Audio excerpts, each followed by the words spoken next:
दोस्तों, स्वागत है आपका हमारे यूट्यूब चैनल ज्ञान सिविल सर्विसेज में। दोस्तों, हम लोग एनसीईआरटी हिस्ट्री का चैप्टर 2 पढ़ रहे थे, जिसमें हम लोग कुछ भाग है दोस्तों, आधा हम लोग पढ़ चुके थे। और आज हम लोग दोस्तों यहाँ हम लोगों को पढ़ना था यहाँ से एक नवीन जीवन शैली के बारे में। तो पशुपालन और कृषि का विकास वहाँ पे हो गया था, किस तरह से हुआ था आप लोगों को बता चुके थे हम। और बाकी चीज़ें ऊपर की जो बसने की प्रक्रिया थी, तो लोग मजबूरन बस क्योंकि किसी चीज़ का विकास हुआ, पशुपालन का, तो ये सारी चीज़ों को देखते हुए उन लोगों को बसने की प्रक्रिया वहाँ पे लागू हो जाती है। ठीक है तो दोस्तों, आज हम लोग पढ़ने वाले एक नवीन जीवन शैली के बारे में। देखिए यहाँ पे पढ़ लेते हैं। बोला दोस्तों तुम किसी पौधे के बीज को बो कर देखो। एक पौधे का बीज बोने के लिए करा, तुम पाओगे कि इसे विकसित होने में कुछ वक्त लगता है। मतलब सिंपल सी बात है, कुछ को विकसित होने में कुछ वक्त लगता है। इसमें कुछ दिन, महीने, फिलहाल मतलब वर्ष भी लग सकते हैं। इसलिए जब लोग पौधा उगाने लगे तो उसकी मतलब यही दोस्तों बता रहा है यहाँ पे कि नवीन जीवन शैली की शुरुआत कैसे हुआ। तो हम आप लोगों को ये चीज़ पहले ही बता दिए थे, जैसे उस दिन पढ़ाए थे तो हमको आप लोगों को बताए थे कि जैसे अगर किसी पौधा को बोएंगे, किसी फसल को बोया जाता है तो उसको उगने में कुछ ना कुछ समय तो लगेगा दोस्तों। तो वो समय मतलब पौधा को उगने तक तो उसके देखभाल के लिए, उसकी सिंचाई के लिए, तो उसको उसमें से खरपतवार निकालना होता है, चिड़िया से, जानवर से सुरक्षा करनी होती है। तो ये सारी चीज़ों के लिए उसको देखभाल करना होता है पौधों को। तो इसके लिए वो लोग को मजबूरन बस एक जगह पर रहना मतलब रहना पड़ा होगा। और रहने के लिए दोस्तों कई साल तक रहना है, कई वर्षों तक यहाँ पे रहना है। तो उसके लिए झोपड़ियों से तो काम चलेगा नहीं। अच्छे मतलब उसके लिए कुछ अच्छा सा घर बनाना पड़ेगा जो कि मतलब टिकाऊ हो। तो इस तरह से दोस्तों वहाँ पे नवीन जीवन शैली की शुरुआत होती है। तो यही यहाँ पे करा है दोस्तों कि मतलब उसको कुछ वर्ष फसल को लगते हैं उगने में। एक ही जगह पर लंबे समय तक रहना पड़ता था। मतलब ज़रूरी है कि रहेगा ही, क्योंकि उसको बीज को लेकर के फसलों को मतलब बीज बोने से लेकर के फसल को काटने तक, सिंचाई करने तक, खर पतवार जानवरों से सुरक्षित आदि करने तक उनको उपयोग बहुत संभाल कर करना पड़ता था। दोस्तों बोला है कि अनाज को भोजन और बीज दोनों ही रूपों में बचा कर रखना आवश्यक था। जैसे खाने के लिए भी मतलब अनाज को उपयोग करते थे लोग, भोजन के लिए भी, और उसको बीज के लिए मतलब अगली बार बोने के लिए उसी अनाज को बीज के लिए मतलब सुरक्षित रख देते थे। मतलब भंडारण भी करते थे उनका संग एक जगह पर। ठीक है, बहुत से इलाकों में लोगों को मिट्टी के बड़े बड़े बर्तन बनाए, टुकड़ियाँ भी बुनी और फिर ज़मीन में एक गड्ढा खोदा। मतलब भंडारण के लिए दोस्तों हम लोग, जैसे कि अगर आप लोग गांव के होंगे तो आप लोगों को पता होगा मिट्टी की आज भी बहुत बड़े बड़े मतलब ऐसा खाना पकाने के लिए बर्तन तो नहीं बनते, लेकिन मिट्टी के भंडारण के लिए ज़रूर बर्तन बनते हैं, जिनको हम लोग मतलब देहाती भाषा में इसको आप लोग कोठी वगैरह कहते हैं। तो हमारी मम्मी दादी वे सारी हमारे घर में पुराने अगर आपको घर होंगे तो वहाँ पे कोठी वगैरह ये सब मिल जाते हैं, भंडारण के लिए उपयोग किया जाता है मिट्टी की, और बहुत अच्छी होती है भंडारण के लिए बर्तन। ठीक है, या तो फिर ज़मीन में गड्ढा खोद कर भी भंडारण वो लोग करते थे, टोकरियाँ भी बुनते थे। तो ये सारे वो लोग भंडारण भी उन लोगों को करना पड़ता था बीज बोने के लिए। तो लोग को टाइम ही नहीं मिला दोस्तों एक जगह से दूसरी जगह जाने की, तो वो लोग जाते कैसे? तो ये लोग एक जगह पे बसना शुरू कर दिए और अपनी जीवन की नई मतलब शुरुआत की है। ठीक है, अब यहाँ पे जानवर के बारे में बोल रहा है कि चलते फिरते खाद्य भंडार। जानवर बच्चे देते हैं, उनकी संख्या बढ़ती है। जानवर को जैसे पशुपालक वो लोग हो गए थे, तो जानवर जब पोसना शुरू करेंगे, पालना शुरू करेंगे, तो जानवर बच्चे देते हैं, तो उनकी जानवरों की संख्या में तो बढ़ती जाएगी जानवरों की संख्या। तो यहाँ पे क्या किया कि उनकी मतलब उनकी भी देखभाल करना ज़रूरी है। तो साथ में उनसे दूध भी प्राप्त हो सकता था, मतलब कि दूध प्राप्त करते हैं। आज भी हम लोग को गाय है, भैंस है, बकरी है, तो ये सब हम दूध देती है, तो उनसे दूध प्राप्त होता था। और वो लोग को भी इस दूध को भी वो लोग भोजन का अच्छा स्रोत मानते हैं। तो दोस्तों आप लोगों को पता होगा कि गाय का दूध बहुत उपयोगी होता है बच्चों के लिए, या फिर भैंस का फैटी दूध होता है, और बकरी के दूध में भी इम्यूनिटी होता है। तो ये सारी चीज़ इसमें पदार्थ होते हैं, तो बहुत उपयोगी होता है। तो इसको भोजन के रूप में भी एक अच्छा स्रोत माना जाता है। यही नहीं, जानवरों से हमें मांस भी मिलता है। दूसरा पशुपालक भोजन के भंडार का एक तरीका भी है। तो दोस्तों इन सारी चीज़ों को लेकर के वो लोग एक जगह बसने की जो है मजबूरन बस नहीं सही, लेकिन एक जगह बस गए थे। भोजन के अतिरिक्त जानवरों से और क्या क्या मिलता है ये आप लोगों को पूछ रहा है। आज जानवरों का उपयोग किस लिए, आज जानवर का उपयोग हम लोग किस लिए करते हैं, तो ये भी पूछ रहा है। ऐसा दोस्तों आप जवाब खुद ही ढूंढिए, इसको बताने की ज़रूरत नहीं है हमें। यहाँ पे दोस्तों बोला है कि आओ आरंभिक कृषि और पशुपालक के बारे में पता करें। तो पहले कृषि का विकास तो हो गया, लेकिन इसके बारे में कुछ पता कर रहा है कि मतलब कौन कौन से जगह पर ऐसा हुआ। और दोस्तों यहाँ पे कहा कि क्या तुम्हें कई नीले वर्ग दिखाई दे रहे हैं। यहाँ पे एक मानचित्र 2 दिया गया है। मानचित्र 1 तो हम लोग पढ़ लिए, उसके बाद मानचित्र 2 दिया गया है, पृष्ठ 13 में देखने के लिए बोल रहा है। तुम्हें नीले रंग के वर्ग दिखाई दे रहे होंगे, पता है इसमें बिंदु उस जगह को दर्शाता है जहाँ पुरातत्वविदों को शुरुआती कृषि को और पशुपालक का होने का साक्ष्य मिला है। मैंने पुरातात्विक वहाँ पे खुदाई किए तो ऐसा साक्ष्य मिला कि वहाँ पे कृषक या पशुपालक थे। पूर्वी उपमहाद्वीप में पाए गए हैं। इनमें सबसे महत्वपूर्ण पश्चिम क्षेत्र आधुनिक कश्मीर में और पूर्वी और दक्षिण भारत में पाए गए हैं। तो दोस्तों इसका सबसे अधिक जो क्षेत्र है वो कश्मीर में पड़ता है या फिर पूर्वी दक्षिण भारत में। तो दोस्तों वही मानचित्र की बात कर रहा है, ठीक है। वास्तव में ये निर्दिष्ट स्थान कृषकों और पशुपालक की बस्तियाँ थी या नहीं, इसे जांचने के लिए वैज्ञानिक खुदाई के लिए पौधे और पशुपालक हड्डी नमूने का अध्ययन करते हैं। तो दोस्तों ये जांचा भी रहे हैं वैज्ञानिक लोग कि यहाँ पे कृषि की बस्तियाँ थी या नहीं थी। तो दोस्तों जैसा कि हम आप लोगों को बार बार कह रहे हैं कि उस समय का इतिहास जानने के लिए हम लोगों को बस अनुमान ही लगाया जा सकता है, चाहे वो वैज्ञानिक हो या फिर पुरातत्वविद हो या फिर इतिहासकार हो या फिर हम लोग खुद आम आदमी हो। लेकिन कोई भी अनुमान के आधार पर ही बता सकता है कि मतलब वहाँ पे किस तरह की चीज़ें हुई होगी, क्योंकि उस समय के कोई भी आदमी या कोई भी चीज़ मतलब ऐसा नहीं बचा है जिससे कि वो साफ तौर पर बताए कि नहीं इस तरह की ही चीज़ें थी, ठीक है। तो वहाँ पे जो खुदाई होती है तो उससे वो पता चलता है, पुरातात्विक खुदाई करके वैज्ञानिक पता लगाते हैं कि वहाँ पे इस तरह की चीज़ें हुई होगी, ठीक है। हुई होगी, ज़रूरी नहीं कि वैसा ही हुआ होगा, लेकिन हुई होगी ऐसा अनुमान लगाया जाता है, ठीक है। तो मतलब आमतौर पर ज़रूरी ही हो जाता है, क्योंकि वहाँ पे अगर हड्डियाँ मिल रही है, पौधे मिल रहे हैं खुदाई में, पशुओं की हड्डियाँ मिल रही है, तो साधारण सी बात है कि वहाँ पे पशुपालक होंगे, पशु हो गए ही होंगे, तभी तो पशु की हड्डियाँ मिल रही है। अगर पौधे मिल रहे हैं तो वहाँ पे कृषि ज़रूर से ज़रूर हुआ होगा, तभी तो वहाँ पे से पौधे निकल रहे हैं। तो ये दोस्तों हो ही जाता है। तो ऐसा ही अनुमान लगाना बहुत सिंपल बात है। यहाँ पे दोस्तों कह रहा है कि इसमें से सबसे रोचक जले हुए अनाज के अवशेष मिले। तो दोस्तों यहाँ पे देख लीजिए, अगर जले हुए अनाज के अवशेष कहीं से मिलता है तो हम लोग ही अगर कहीं पे मतलब हम लोग की अगर मान लिया जाए कि अस्तित्व समाप्त हो जाए, तो भविष्य में जो यहाँ पे आएगा रहेगा वो खुदाई के माध्यम से उनको कुछ ना कुछ तो ऐसा चीज़ प्राप्त हो ही जाएगा ना, जिससे कि उनको पता चले कि हम लोगों को जीवन शैली किस तरह से थी, कैसी थी। दोस्तों वहाँ पे जला हुआ अनाज प्राप्त हो रहा है, ठीक है, अनाज के दाने। तो इससे क्या आपको लगता है, वहाँ पे क्या लगता है आपको कि मतलब आग का ज्ञान तो था ही, भोजन पका करके खाते थे, इससे ही तो जले हुए अनाज का पता चल सकता है। तो ऐसा लगता है कि गलती से या फिर जानबूझकर जलाए गए होंगे, ऐसा भी हो सकता है, गलती से भी जल गया होगा या फिर जानबूझ के भी जलाए होंगे, कुछ भी हो सकता है। वैज्ञानिक इन अनाज के दानों को पहचान कर सकते हैं। इससे पता चलता है कि उपमहाद्वीप में विभिन्न भागों में बहुत सारी फसलें उगाई जाती थी और विभिन्न जानवरों की हड्डियाँ का भी पहचान कर सकते हैं। तो लोग पहचान करके बताते हैं वहाँ पे कृषि और पशुपालक था, ठीक है। अब दोस्तों यहाँ पे दे रहा स्थायी जीवन की ओर। तो अभी तो वहाँ पे बसने की प्रक्रिया शुरू हुई दोस्तों, और नई जीवन शैली का जो है वहाँ पे आधार बना। अब धीरे धीरे जीवन उनका अस्थायी होने लगा। तो ये देखते हैं इसका जीवन अस्थायी कैसे हुआ। पुरातत्वविदों को कुछ स्थलों पर झोपड़ियाँ और घरों के निशान मिले हैं। तो दोस्तों जी सिंपल सी बात है, झोपड़ियाँ की जगह अब घर बनाने लगे उन लोग, क्योंकि उन लोगों को काफ़ी समय तक एक ही जगह पे रहना मजबूरन हो गया था, ठीक है। अब बुर्ज होम, जैसे दोस्तों ये कश्मीर में पड़ता है बुर्ज होम। पीछे के मानचित्र में एक मानचित्र 2 था, पेज नंबर 13 में, जिसमें चैप्टर 1 में आप लोग मानचित्र जो देखे थे उसमें देख लीजिए, बुर्ज होम आप लोग को दर्शाया गया होगा। तो वहाँ पे के जो लोग थे वो गड्ढे के नीचे घर बनाकर रहते थे। उस घर को क्या कहा जाता था, गर्तबास कहा जाता था।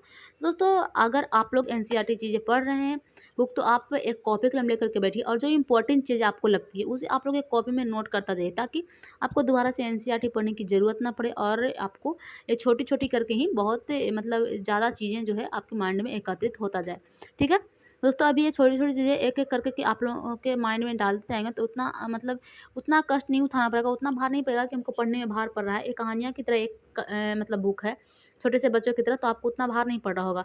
लेकिन ये अगर पूरा 6 से 12 बुक पढ़ लेते हैं तो बहुत बड़ी मतलब आपकी एक नोट्स बनाते हैं तो बहुत बड़ी नोट्स तैयार हो जाएगी और आपको नोट्स तैयार करने में भार भी नहीं पड़ेगा, ठीक है। तो आप लोग कॉपी कलम लेकर के बैठा कीजिए और इस चीज़ को जो भी आपको इम्पोर्टेंट लगता है किताब पढ़ने के बाद पढ़ते वक्त, तो उसको आप लोग दोस्तों एक कॉपी में नोट करता चलिए, ठीक है। तो ये दोस्तों देखिए, बुर्ज होम एक जगह है जो कश्मीर में पड़ता है, और यहाँ पे के लोग थे उस समय जो ज़मीन से मतलब गड्ढे में घर बना कर रहते थे, और उस घर को क्या कहा जाता था, गर्तबास। तो सुनने में ही लग रहा है गर्तबास मतलब नीचे गर्त में, नीचे गर्त मतलब ही ना होता है नीचे, तो गर्तबास उसको कहा ही जाएगा, ठीक है। उसमें उतरने के लिए सीढ़ियाँ थी, मतलब ऐसे ही कूद थोड़ी ना जाएंगे गड्ढा में, तो उसको उतरने के लिए सीढ़ियाँ बनाई गई थी। उनमें ठंडे के मौसम में सुरक्षा मिलती थी। तो ज़रूरी बात है कि ठंडा में मतलब सुरक्षा मिलेगा ही, क्योंकि गर्मी महसूस होगी ज़मीन के अंदर, है ना, इसलिए। पुरातत्वविदों में झोपड़ियाँ के अंदर और बाहर दोनों तरफ से आग जलाए होंगे। मतलब कि आग क्यों जलाया होगा, झोपड़ी के अंदर भी जलाने का मतलब कि साक्ष्य मिल रहा है, बाहर भी जलाया गया है, तो क्यों ऐसा। तो मौसम के अनुसार घर के अंदर खाना पकाते होंगे, अगर ठंड के मौसम है तो घर के अंदर, और गर्मी का मौसम है तो ठंड के बाहर बनाते होंगे। और ये ऐसा भी हो सकता है कि ठंड का मौसम है तो मतलब लोग बाहर भी आग जला कर वहाँ पे उसको मतलब गर्मी पैदा करने के लिए उपयोग करते होंगे। ठीक है, एक गर्तवास का चित्र बनाने के लिए कह रहा है, तो आपको दिमाग में कैसा चित्र आ रहा है गर्तवास का, कि मतलब कैसे वो लोग ज़मीन के में गड्ढे खोद करके गर्तवास बनाते होंगे। तो उस तरह की चीज़ अगर आपको दिमाग में आ रहा है तो वहाँ पे आप बनाने का प्रयास कीजिए। दोस्तों यहाँ पे बोल रहा है कि बहुत सारी जगहों से पत्थर के औजार भी मिले हैं। तो सिंपल सी बात है, वो लोग शिकार करते थे, पत्थर के औजार ही उपयोग करते थे, तो मिलेगा ही मिलेगा। हाँ, इसमें से कई ऐसी चीज़ें जो पुरापाषाण युग उपकरण से भिन्न थे, इसलिए इन्हें नवपाषाण युग माना जाता है। वे औजार भी थे जिसकी धार और भी अधिक पैना किए जाने के लिए पॉलिश चढ़ाई गई जाती थी। दोस्तों जैसे देखिए, पुरापाषाण में है जो बड़े बड़े पत्थर का उपयोग किया जाता था औजार के लिए। उसके बाद फिर मध्यकाल में आया दोस्तों, तो मध्यकाल में मतलब मध्य पुरापाषाण में, तो मध्य पुरापाषाण में थोड़ी सी चीज़ों को औजारों को छोटा किया गया था। ठीक है, जिसको हम लोग मतलब माइक्रोलिथिक्स कहे थे। ठीक है, और मतलब लघु पाषाण काल उसी को तो कहा गया था। उसके बाद दोस्तों अगर नवपाषाण काल में आते हैं, तो नवपाषाण काल में और भी मतलब औजार को जो है नुकीला बना दिया गया, उस पर पॉलिश चढ़ा दिया गया। ठीक है, ताकि उसमें बहुत ज़्यादा तेज़ चले। ठीक है, ओखली और मुसल का प्रयोग अनाज और वनस्पति से प्राप्त अन्य चीज़ों को पीसने के लिए किया जाता था।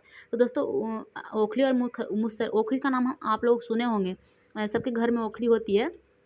और अब तो एक छोटा सा आ गया है, मतलब कुटने उटने वगैरह के लिए। ठीक है, सर में लोग जब मतलब रहते होते हैं तो छोटा सा लेकर के उपयोग कर लेते हैं। ठीक है, तो ओखली आप लोग मतलब आमतौर पर ओखली कोई बहुत बड़ी चीज़ नहीं है। ओखली अगर गांव के लोग होंगे तो बहुत अच्छी तरह से समझते होंगे ओखली और मूसल का। ठीक है, तो उसको मैं मतलब पहले धान कूटने या किसी भी चीज़ को कूटना होता है ना था ना, तो ओखली में डालकर ही कूटा जाता था। और आज भी आमतौर पर कई जगह ऐसा होता है कि धान कूटने के लिए या किसी चीज़ों को अगर कूटना है तो ओखली में डालकर कूट सकते हैं। ठीक है, तो ओखली और मुझसे उसको करा दोस्तों, ओखली में मतलब ओखली होता है जिसमें अनाज को डाला जाता है, जिस चीज़ को मतलब कूटना होता है उसको डाला जाता है, और मूसल से उसमें कूटा जाता है। ठीक है, तो यही होता है। ठीक है, आज हज़ारों साल बाद भी ओखली और मूसल का प्रयोग अनाज पीसने के लिए किया जाता है। तो दोस्तों आज भी किया जाता है, बहुत सारे गाँव से, अब कई जगह तो मतलब हैं लेकिन रखे हुए रहते हैं, उतना उपयोग मतलब काफ़ी ज़्यादा नहीं होता, लेकिन फिर भी कभी-कभी होता है। ठीक है, उस तरह प्राचीन प्रस्तर युगीन औजारों का निर्माण और लगातार प्रयोग लगातार हो रहा था। ठीक है, कुछ औजार हड्डियों से भी बनाए गए थे। तो आपको पहले भी बताया कि कुछ औजार जो हड्डी के भी थे और लकड़ी के भी, मतलब मूठ वगैरह जो है लगाए जाते थे। है दोस्तों, देख लीजिए मतलब जो नवीन औजार बना था उसका यही दे रहा है चित्र। ठीक है, तो इस तरह से दोस्तों चीज़ें थी। ठीक? अब आगे बढ़ते हैं। देखिए, एक पात्र दे रहा है, इसको बोल रहा है कि कल्पना करिए कि कब का पात्र है, मतलब इस पात्र में क्या रखा गया होगा। तो क्या रखा गया होगा, नवपाषाण युग के प्रस्तरों से कई प्रकार की मिट्टी के बर्तन भी मिले हैं। तो दोस्तों आमतौर पर मिट्टी के बर्तन भी जैसे भंडारण के लिए भी किया जाता होगा, या फिर खाना वगैरह बनाने के लिए भी किया जाता होगा मिट्टी के बर्तन का उपयोग, तो वहाँ से मिला है। कभी कभी इन पर अलंकरण भी किया जाता था। तो वहाँ के जैसे आप लोग को पता होगा कि पुरापाषाण काल में ही एक गुफा पर चित्र मिला था, आपको याद है ना, सचिव चित्र, चैप्टर 1 में पढ़े थे हम लोग। तो उस चित्र में दोस्तों ऐसा कहा गया था, मतलब कि उस चित्र में मतलब शिल्प करते थे। ऐसा तो आप लोग को पता होगा ही कि मतलब वो शिल्प करते थे तभी तो वो चित्र बनाए, तो वो शिल्प करते थे। तो यहाँ पे दोस्तों इस मतलब मिट्टी के बर्तन पर भी अलंकरण किया गया मिला है। ठीक है, तो वो लोग शिल्प करते थे तो कोई बहुत बड़ी चीज़ नहीं, अलंकरण कर दिए होंगे। बोल रहा है कि बर्तनों का उपयोग चीज़ों को रखने के लिए किया जाता था। धीरे धीरे लोग बर्तनों का उपयोग खाना बनाने के लिए भी करने लगे। उसके बाद चावल, गेहूँ और दलहन जैसे अनाजों अब आहार का महत्वपूर्ण हिस्सा बन गए थे। इसके साथ साथ अब लोग कपड़े भी बुनने लगे थे। जैसे सोच लीजिए दोस्तों, अब धीरे धीरे यहाँ पे विकास हो रहा है। जैसे देखिए, पहले के लोग क्या करते थे, मतलब खादा खेतक थे। उसके बाद फिर धीरे धीरे कृषि का विकास हुआ। धीरे धीरे उसके बाद दोस्तों जैसे देखिए, मतलब पशुपालक का ज्ञात हो गया मध्य पुरापाषाण काल में। और पुरापाषाण काल से दोस्तों वो लोग शिल्प का ज्ञान रखते थे, चित्र बनाते थे, इसका मतलब उनके अंदर शिल्प का ज्ञान था। और उसके बाद अगर हम आँख की खोज की बात करें तो पुरापाषाण काल में ही आँख की खोज हो गई थी। तो ये लोग उस तरह से धीरे धीरे विकास करते। अब यहाँ पे दोस्तों देखिए, कपड़ा बुनना भी शुरू कर दिए। ठीक है, तो वो लोग कपास जैसे पौधे को उगा जा सकते थे, मतलब कि कपास का पौधा उगाते थे और उनसे कपड़ा भी बुनना वो लोग शुरू कर दिए। ये नवपाषाण काल की दोस्तों बातें कही जा रही है यहाँ पे।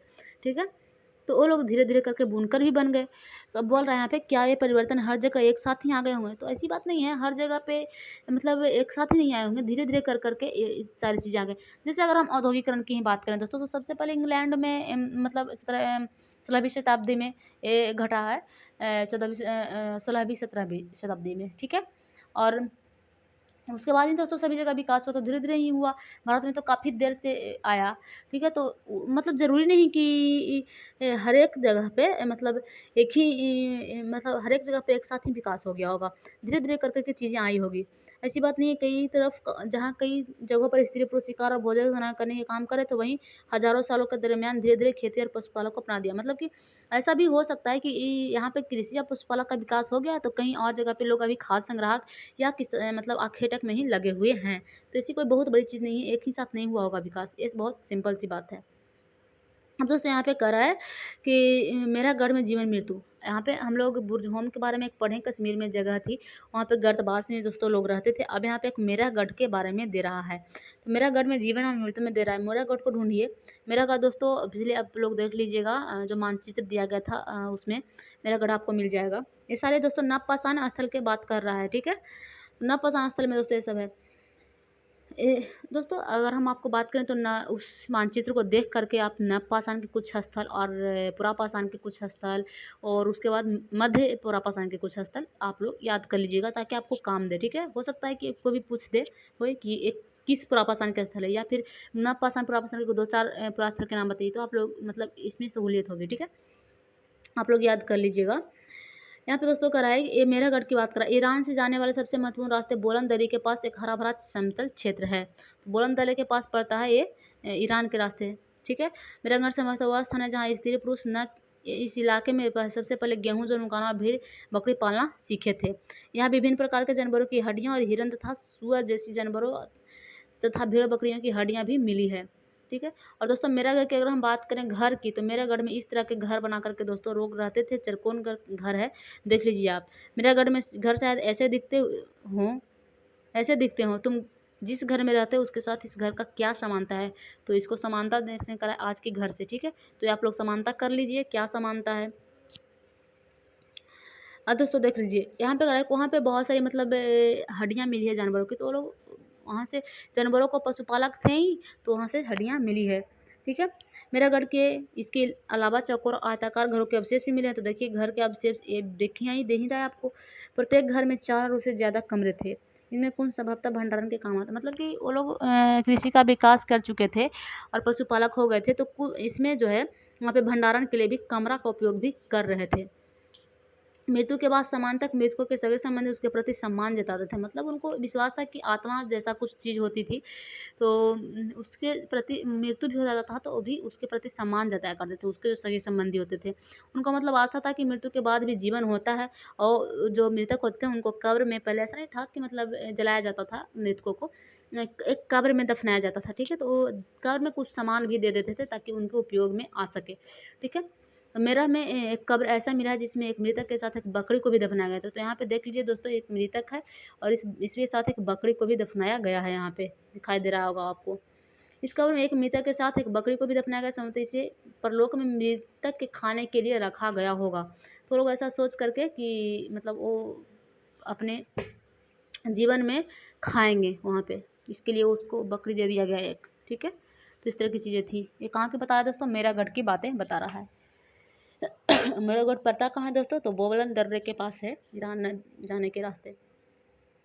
आप लोग ये सारी दोस्तों चीज़ें इंपॉर्टेंट है, तो आप लोग नोट कर क्या कीजिए कॉपी लेकर के, ठीक है? ताकि आप लोगों को चीज़ें ये सब याद रह सके। दोस्तों एक अंत में अन्यत्र था, आपको पता है अन्यत्र क्यों देता है? अन्यत्र से दोस्तों आपको विश्व इतिहास का पता चलता होगा, ठीक है? ये सब तो भारत की बात है, लेकिन अन्यत्र से दोस्तों आपको विश्व इतिहास की पता चलता होगा, क्योंकि जैसे देखिए इसमें हम लोगों को एटलस ढूंढने के लिए कहा था। जैसे पिछली बात अगर हम चैप्टर 1 की बात करें, तो उसमें दोस्तों हम लोगों को एक जगह ढूंढने के लिए कहा गया था, वो था कौन सा जगह था दोस्तों? मिस्र, ठीक है? उत्तरी अफ्रीका का एक देश था मिस्र। तो इससे हम लोगों को लोकेशन का पता चलता है कि कौन सा लोकेशन कहाँ था। मतलब कि चैप्टर 1 में अगर आप लोग उत्तरी अफ्रीका के मिस्र देश को ढूंढे होंगे उस कहानी को पता लगाने के लिए कि कैसे मिला वो वहाँ पे, तो आप लोगों को पता चला कि मतलब मिस्र देश कहाँ पे पड़ता है, हमारे जो एटलस में है मिस्र देश कहाँ पे है। और आज दोस्तों यहाँ पे फ्रांस ढूंढने के लिए कहा जा रहा है, ठीक है?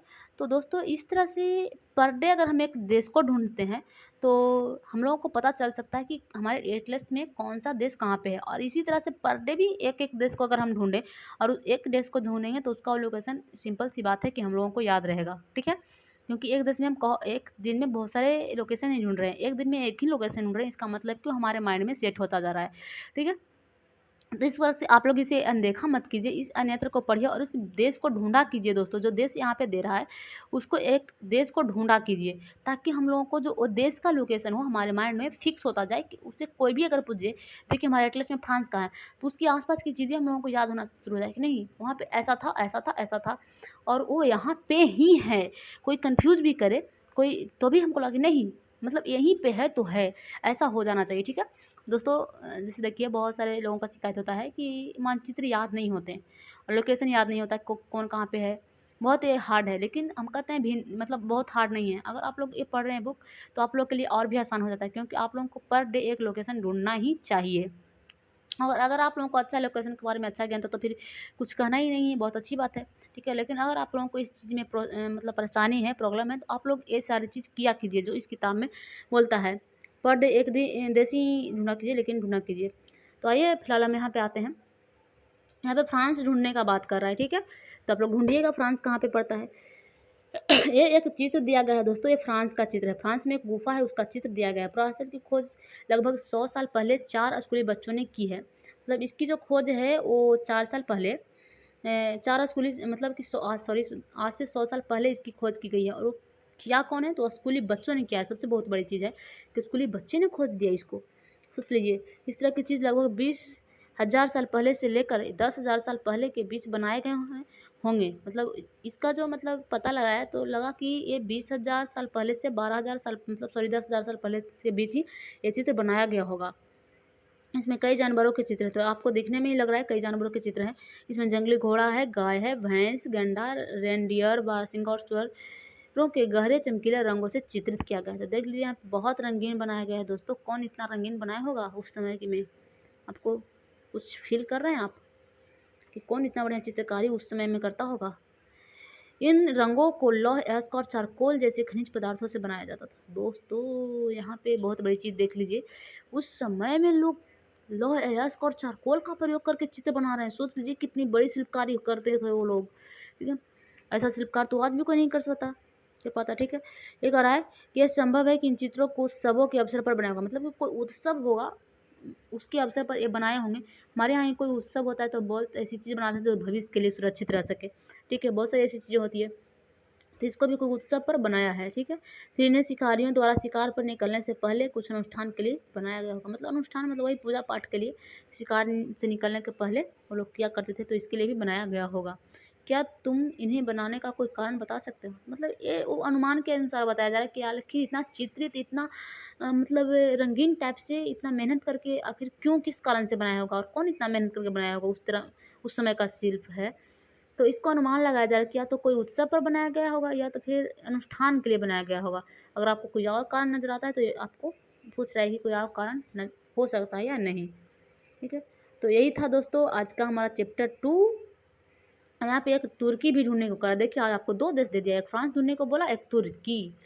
दोस्तों बोल रहा है तुर्की ढूंढने के लिए नापासानियों के सबसे प्रसिद्ध पुरास्थलों में एक चत्ताल ह्यूक तुर्की में है। नपस्ताल का एक पुरास्थल है, वो तुर्की में पड़ता है। उस पुरास्थल का नाम है चताल। ठीक है, ये दूर दराज स्थानों से कई चीज़ें लाई जाती थी और इसका उपयोग किया जाता था। जैसे सीरिया से लाया गया चकमक पत्थर, लाल सागर की कौड़ियाँ और भूमध्य सागर की सिपियाँ। ध्यान रहे कि उस समय तक पहिए वाले वाहन का विकास नहीं हुआ था, लोग सामान खुद या जानवरों के पेट पर लाद कर ले जाया करते थे। दोस्तों यहाँ पे आमतौर पर कह रहा है कि नपासान अगर हम पढ़ रहे हैं तो नवपाषाण के एक स्थल है। जैसे स्थल तो आप लोग नवपाषाण के पढ़ने, जैसे बुरुजहोम हो गया, मेरागढ़ हो गया, ये सारी चीज़ नवपाषाण के है। लेकिन ये सब भारत की बात है दोस्तों। अगर हम बात करें तुर्की में, तो तुर्की में एक नापाषाण स्थल बहुत प्रसिद्ध है चताल। तो यहाँ पे से क्या किया जाता था कि दूर दराज से चीज़ें लाई जाती थी और उसको उपयोग किया जाता था। जैसे सीरिया से लाया जाता चमकदार पत्थर लाया जाता था, तो फिर लाल सागर का आप लोग नाम सुने होंगे, वहाँ से कौड़ियाँ लाई जाती थी और भूमध्य सागर से सीपियाँ लाई जाती थी। तो सीपियाँ कौड़ियाँ एक प्रकार की चीज़ें होती थी, तो वहाँ पे लाई जाती थी और उसको उपयोग किया जाता था। ठीक है, और ये भी ध्यान रखिए कि ये कोई मतलब गाड़ी उड़ी से नहीं आता था, या तो लोग मतलब अपनी जानवर पर लाद कर लाते थे, क्योंकि वो लोग पशुपालक तो थे ही, तो अपने मतलब यात्री के लिए भी जानवरों का उपयोग करते होंगे, और या तो फिर वो लोग पैदल खुद ही लाते थे। ठीक है, आप लोग दोस्तों यहाँ पे कौड़ियाँ और सीपियाँ का ज्ञान हमें भी नहीं है कि किसको ये लोग कह रहा है, तो ये आप लोग थोड़ा-सा देख लीजिएगा अगर आपको ज्ञान हो तो, ठीक है? और नहीं तो फिर आप लोग के पास नेट वगैरह होगा ही, सर्च करके देख लीजिए, थोड़ा-सा देख लीजिए कि कौड़ियाँ और सीपियाँ क्या होता है, फिर आपको कन्फ्यूज़न दूर हो जाएगा, ठीक है? और फिर यही उसी चैप्टर की तरह यहाँ पे भी दिया गया है दोस्तों कि मतलब उपयोगी शब्द कि खाद आखेटक क्या होते थे, पुरास्थल उद्योग, तो ये सारी चीज़ें आप लोगों को बताई जा चुकी है इस चैप्टर में, ये मतलब प्रयोग हो गया है ये सारी चीज़, ठीक है? तो आप लोग इसको देख लीजिएगा। उसके बाद यहाँ पे कल्पना करने के लिए करा है, तुम आज से 12,000 साल पहले पर मतलब एक गुफा में रह रहे हो तुम, तो बताओ कि मामा गुफा की भीतरी दीवार पर चित्र बना रहे हैं, मतलब तुम्हारे मामा जो हैं गुफा के भीतर एक दीवार पर चित्र बना रहे हैं, तुम उस गुफा में रह रहे हो तो तुम उसकी सहायता करना चाहते हो, तुम रंग बनाओगे चीज, मतलब कि वहाँ पे यही करा है कि तुम क्या उनकी सहायता करोगे, ठीक है? और ये सब दोस्तों क्वेश्चन दिया गया है, तो आप लोग देख लीजिएगा, वीडियो काफ़ी लंबा होता जा रहा है, तो हम यहाँ पे सोच रहे हैं कि इस वीडियो को यहीं पे स्टॉप करें। दोस्तों सबसे बड़ी चीज़ ये आप लोग देख लीजिए, ये ज़रूरी है दोस्तों, ये वाला चीज़ आप लोगों को देख लीजिए, फिर हम आपको वीडियो स्टॉप कर लेंगे। बोल रहा है कि मध्यकालीन मध्यपाषाण युग तो आपको बता चुके हैं 12,000 से 10,000 साल पहले, और बसने की प्रक्रिया तो यहीं पे शुरू हुआ था जब मध्यपाषाण काल शुरू हुआ। उसके बाद नवपाषाण काल, मध्यपाषाण के बाद 10,000 साल पहले के बाद शुरू हुआ, ठीक है? और मेरागढ़ की बस्ती कब है, तो ये दोस्तों लगभग 8,000 साल पहले की है मेरागढ़ की बस्ती, और ये है कहाँ पे, तो ये बोरन मतलब सॉरी बोरन दले दर्रा में पड़ता है, ठीक है, और ईरान के रास्ते। तो ये सब आपको याद रखना है, ठीक है दोस्तों? अब हम बिना देर किए वीडियो को यहीं स्टॉप करते हैं, नहीं तो आप लोग गुस्सा हो रहे होंगे, बहुत बड़ा बना देता है, ठीक है? हाँ ठीक है दोस्तों, जय हिंद दोस्तों।